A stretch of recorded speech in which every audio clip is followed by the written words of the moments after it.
কৃষিকাজে সম্পৃক্ত আছেন। আরেকজন বললেন এইরকম করে আমরা ডাটাবেস করে আমরা ১.৫ কোটি কৃষক পরিবার পেয়েছি বাংলাদেশে, তারা সরাসরি কৃষিকাজের সাথে সম্পৃক্ত। এই যে ১.৫ কোটি পরিবার, এই ১.৫ কোটি পরিবারকে আমরা প্রত্যেকেই আমাদের জমি জায়গাতে হয় বছরে ২টা ক্ষেত আবাদ করি, ওনার জমিতে ৩টা ক্ষেত আবাদ করি।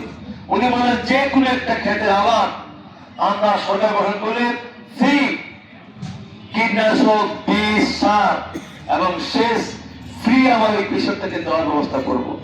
এর মধ্যে কি হবে, ৫ থেকে ৭ বছর আমরা এইভাবে একটা কৃষক একটা আবাদ ফ্রি দেই, তাহলে ওই যে ভূমিহীন কৃষকটা সে তো জমি কিনতে পারবে, ভূমিহীন কৃষকরা জমি কন্ট্রাক্ট নিতে পারবে, এবং ক্ষুদ্র কৃষক মাঝারি কৃষক হবে, মাঝারি কৃষকটা আরো বড় কৃষক হতে পারবে।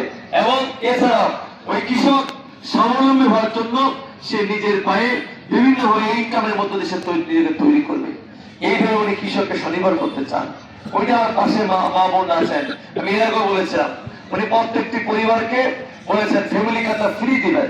অনেকে এটা অপব্যাখ্যা দেন যে ফ্যামিলি কার্ডটা কি ফ্রি পাবেন, এই ফ্যামিলি কার্ডটা একদম ফ্রি পাবেন, ঠিক আছে, কিন্তু এই ফ্যামিলি কার্ডের বিনিময়ে আপনাকে মাসে আমরা ২৫০০ টাকা করে সরকারি ভাতা দেব, অথবা ওই ২৫০০ সরকারের ২০ কেজি চাল, ৫ কেজি আলু, ২ কেজি ডাল এবং ২ কেজি তেল দিব।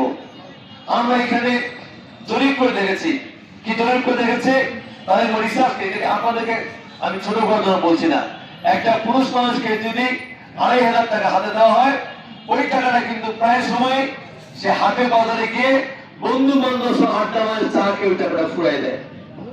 আর এই টাকা যদি আমরা একটা মা বোনকে দেই, সে কিন্তু এই টাকাটা নিয়ে তার সংসারের পিছনে খরচ করবে, তার সন্তানের পিছনে খরচ করবে, এবং ২ কোটি টাকাতে বাঁচে, তাহলে একটা মুরগি কিনবে, একটা হাঁস